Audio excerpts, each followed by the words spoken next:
জবানে যার কালেমা আছে, আল্লাহকে যে চিনে, নবী সাল্লাল্লাহু আলাইহি সাল্লামকে যে মানে, সে গান, বাদ্যযন্ত্র, গানের আসর, গায়িকা, নর্তকীর নাচ, এই মোবাইলে হোক বাস্তবে হোক, এমন আসরে, এমন পরিবেশে, এমন মজমাতে সে বসতে পারে না, শুনতে পারে না, অংশগ্রহণ করতে পারে না।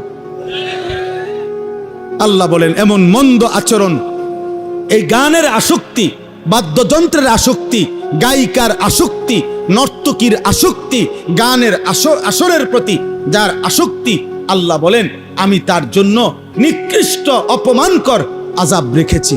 এজন্য আমরা কিতাবের মধ্যে পড়ছি, আল্লাহর নবী সাল্লাল্লাহু আলাইহি ওয়াসাল্লাম বলছেন শেষ জামানায় আমার উম্মতের উপরে তিনটা বড় বড় আযাব আসবে। একটা হলো মাটি ধসিয়ে দেওয়া হবে, 2 নাম্বার পাথরের বৃষ্টি বর্ষণ হবে, 3 নাম্বার চেহারা বিকৃত করে দেওয়া হবে। সাহাবায়ে কেরাম কাইপা উঠা বললেন ইয়া রাসূলুল্লাহ, মাতা এটা কখন হবে? আল্লাহর নবী বললেন ইজা যাহারাতিল কাইনাত, যখন গায়িকা বেড়ে যাবে, ওয়াল মাআজিফ, যখন বাদ্যযন্ত্র বেড়ে যাবে, ওয়াস্তাহাল্লাতিল খামরা, যখন নেশা মদ মানুষ হালালের মতো মনে করে দেদারসে খাইতে থাকবে। আল্লাহর রাসূল বলেন তখন ভূমি ধসে যাবে, চেহারা বিকৃত হয়ে যাবে, পাথরের বৃষ্টি বর্ষণ হবে। আজ প্রিয় যুবক, আল্লাহকে সাক্ষী রেখে চুলের কত ডিজাইন তো বদলাইলা, কিন্তু ইনসাফ যদি থাকে, বিবেক থাকে, কোন ভদ্র বিবেকবান মানুষকে দেখায়ও, তাহলে তোমার সুন্দর লাগে কিনা?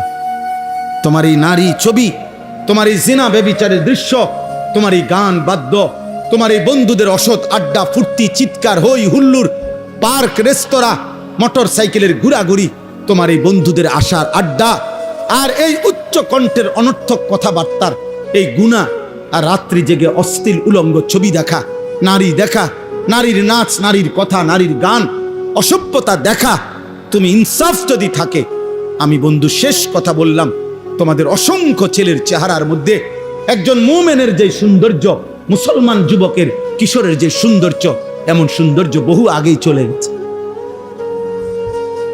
তুমি দেখো চেহারা অনেক আগেই নষ্ট হয়ে গেছে। 16 বছর 18 বছর বয়সী সন্তান এত সাফা ভাঙ্গা, এতটা চাফা ভিতরে, এতটা শুকনা থাকার কথা না, আরো নাদুস নুদুস থাকার কথা।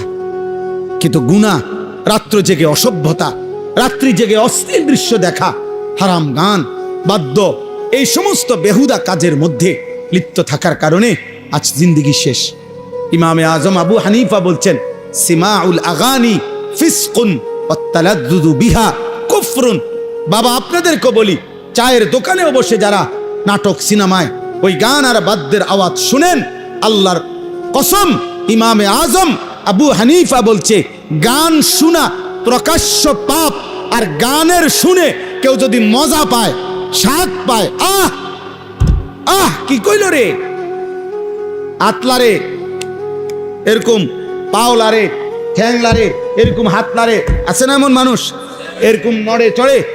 ইমামে আজম আবু হানিফা বলেন গান শুনে কেউ যদি এরকম মজা পায়, স্বাদ পায়, কুফরুন, এটা কুফরি, এটা কুফরি, এটা কুফরি, এটা কুফরি বাপ।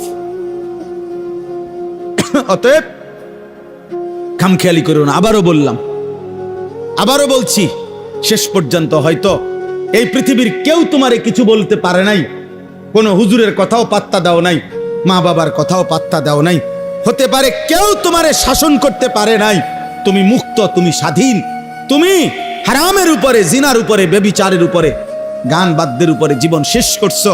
কিন্তু দোস্ত আমার, বন্ধু আমার, ওই মালিক কিন্তু তোমারে ছাড়বে না, ওই মালিক ছাড়বে না বাপ। এজন্য একজনও যদি বুঝে থাকো, তুমি বদলাও, তুমি বদলাও, সেজদা করো, নামাজ পড়ো, জিকির করো, আল্লাহর কাছে দোয়া করো, কোরআনুল কারীমের তিলাওয়াত শোনো, কোরআন পড়ো, কোরআনের মধ্যে ডুবে যাও, অথবা হালাল কোনো রোজগারে লেগে থাকো। এতক্ষণ মুসলমান এত লম্বা টাইম ফালতু কাজ করে না বাপ। এই 3 ঘন্টা 6 ঘন্টা 9 ঘন্টা দিনের পর দিন তোমরা যারা বেহুদা নষ্ট করছো, এগুলো দিয়ে যদি দুনিয়া কামাই করতা তাহলেও কিছু টাকা রোজগার হতো। তুমি যদি মাটি কাটতা তাইলেও কয়টা টাকা পাইত, তুমি যদি মুড়ি বাজদা, সিরা বাজদা, তাইলেও কিছু টাকার চিরা বেচতে পারত। কিন্তু অনাদরে অবহেলায় না দুনিয়া কোনো হালাল উপার্জন করলা, না আখেরাত কোনো উপার্জন করলা, নষ্ট করে দিলা। এই রাত আর আসবে না। আল্লাহ আমাদেরকে হেফাজত করেন। মানুষের জিন্দেগির সবচেয়ে বেশি পরিবর্তন নজরের বরকত, চোখের বরকত। বিষয়টা তো এটাই সত্য যে আসলে জনপ্রিয়তা, সুনাম, খুব পরিচিতি, আসলে এটা তেমন কিছুই না, আহামরি কিচ্ছু না। আখেরাতের বিবেচনায়, পরকালের বিবেচনায়, আখেরাতের হিসেবে জনপ্রিয়তার কোনো 2 পয়সাও মূল্য নেই। আমারে যদি 1 কোটি মানুষও চিনে, তাহলে আমার কবরের আযাব মাফত। তাহলে আমি এটা দিয়ে করবো কি? আমি তো কোনো প্রার্থী না, আমার তো কোনো মার্কা নাই। তাহলে দুনিয়াবি কোনো পদ পদবীরও আমি প্রার্থী না। তাহলে আখেরাতেও তো আমার কবরের আযাব মাফ হবে না। আমারে যদি 1 কোটি মানুষ, 10 কোটি মানুষও চিনে, আপনাদের কারো কবরের আযাব মাফ হবে? তাহলে আমার পরিচিতি দিয়ে আপনাকে কি লাভ? আমারে চিনলে আমনে লাফাইলে কি লাভ? চিনে আমারে লাফান আমনে। এই জন্য আসলে এই জনপ্রিয়তা, এগুলো দিয়ে বক্তা শ্রোতা কারো কোনো ফায়দা নেই, আসলেই নেই। আখেরাতের দৃষ্টিতে ধোঁকা। ওয়ামাল হায়াতুদ দুনিয়া ইল্লা মাতাউল গুরুর। আল্লাহ তাআলা বলছেন আখেরাতের জীবন ধোঁকা।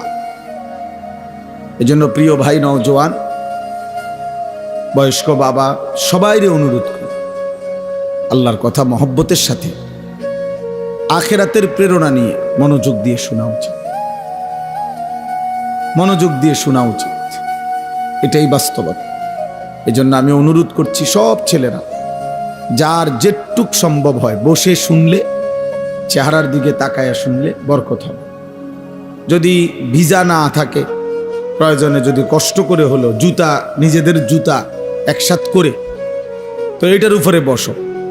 কিন্তু বাস্তব কথা হলো আল্লাহর কথা বসে শুনলে, মনোযোগ দিয়ে শুনলে, চুপ থেকে শুনলে, আল্লাহ তাআলা ওয়াদা দিছে এটা বরকত হবে। আল্লাহর আদেশ কোরআনুল কারিমে আছে, আল্লাহ তাআলা আদেশ করছে ফাসতামিউ লাহু ওয়া আনসিতু। আমার কথা যখন বলা হয়, পড়া হয়, আমার কোরআন, তখন তোমরা মনোযোগ দিয়ে শোনো এবং চুপ থাকো।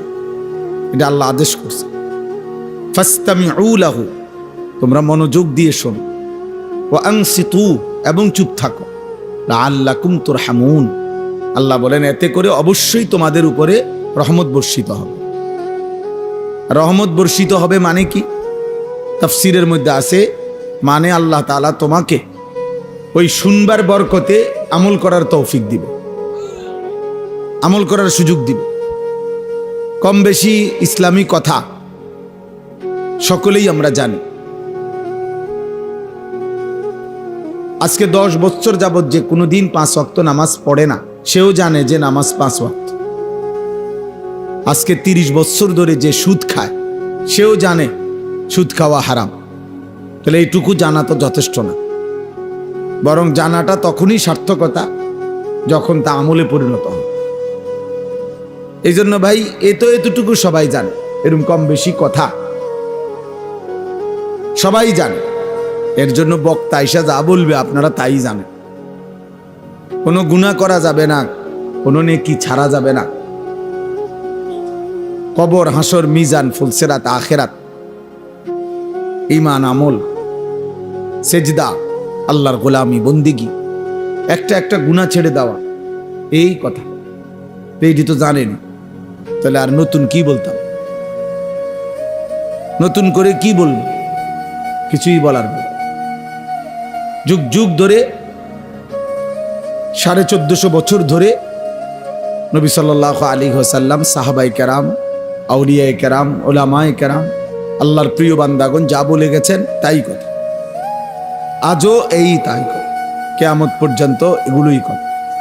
কিয়ামত পর্যন্তই নামাজ 5 ওয়াক্ত, কিয়ামত পর্যন্তই রোজা ফরজ। যেটা হারাম এটা হারাম, আল হালালু বাইয়িন ওয়াল হারামু বাইয়িন।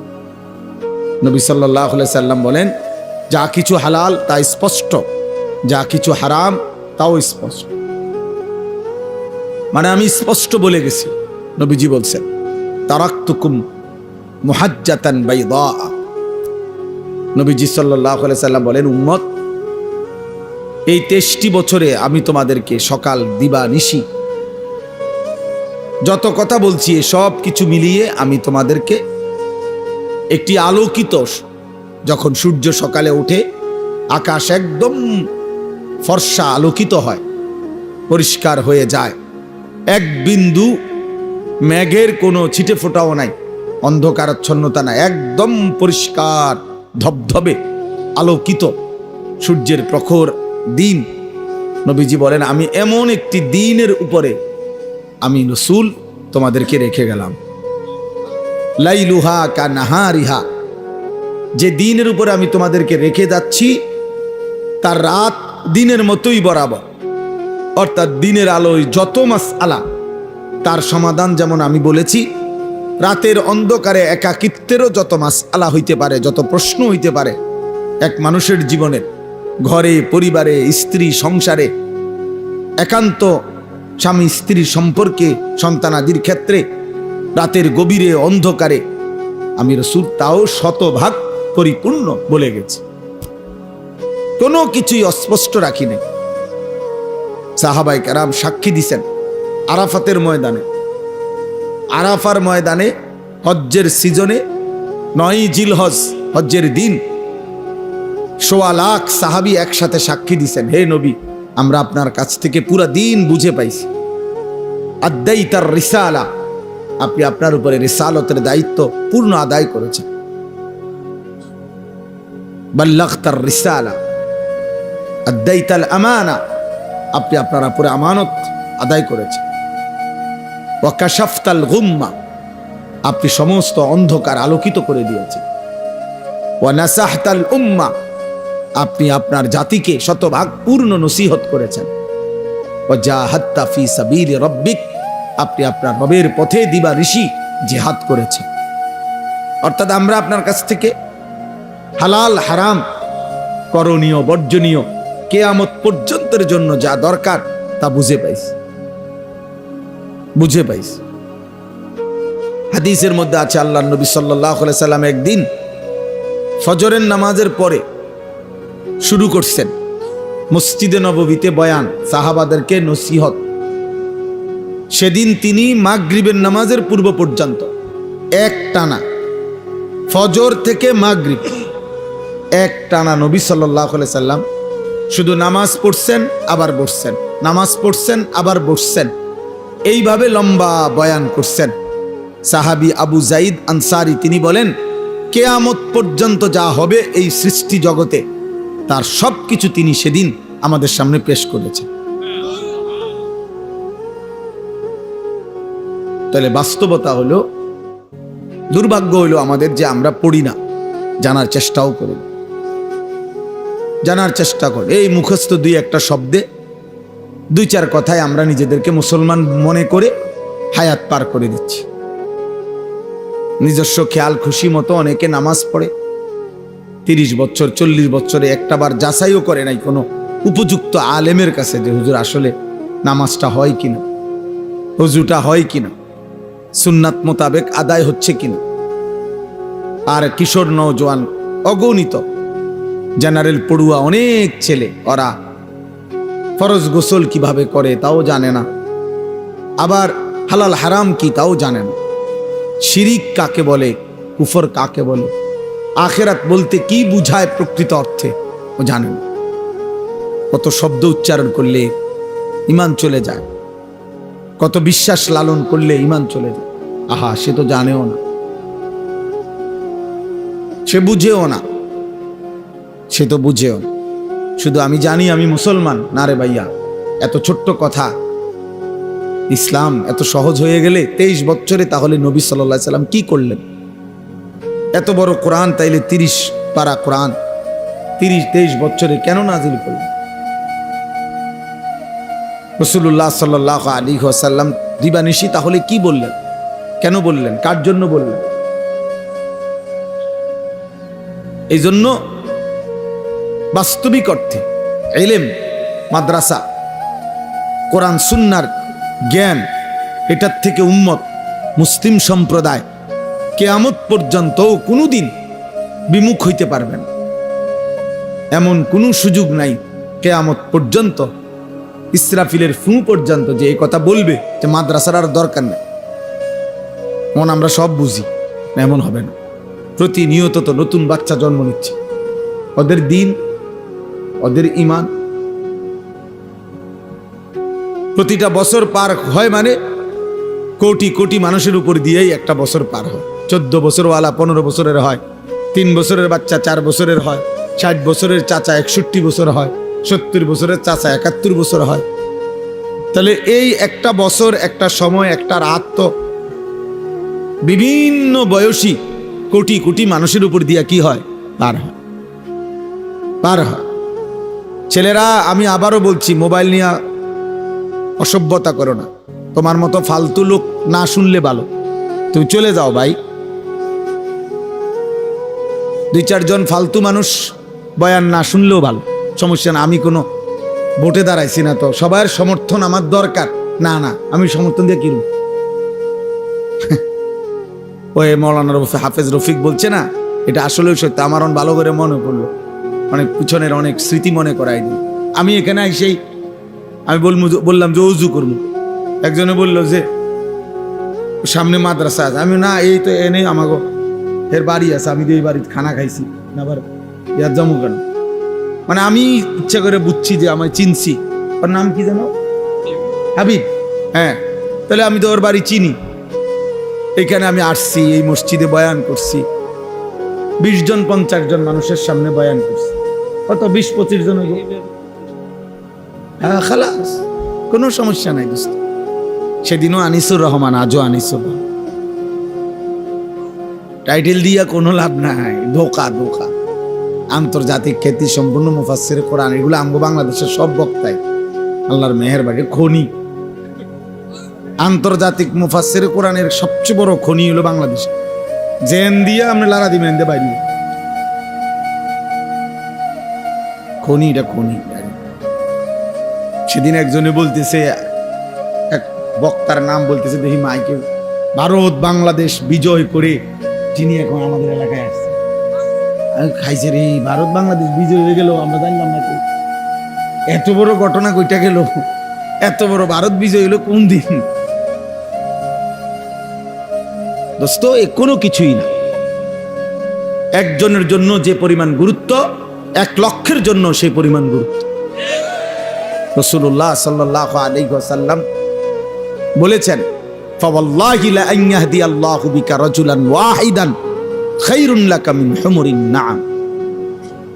নবী সাল্লাল্লাহু আলাইহি সাল্লাম বলেন, আল্লাহর কসম, নবীজি বলছেন, আল্লাহর কসম, তোমার দ্বারা একজন ব্যক্তি, রাজুলান ওয়াহিদান, একজন ব্যক্তি হেদায়েত পাওয়া, আল্লাহর পথ পাওয়া, গোটা আরবের সমস্ত দামি উট তোমাকে হাদিয়া দেওয়া, উপঢৌকন দেওয়ার চাইতে কোটি গুণে উত্তম।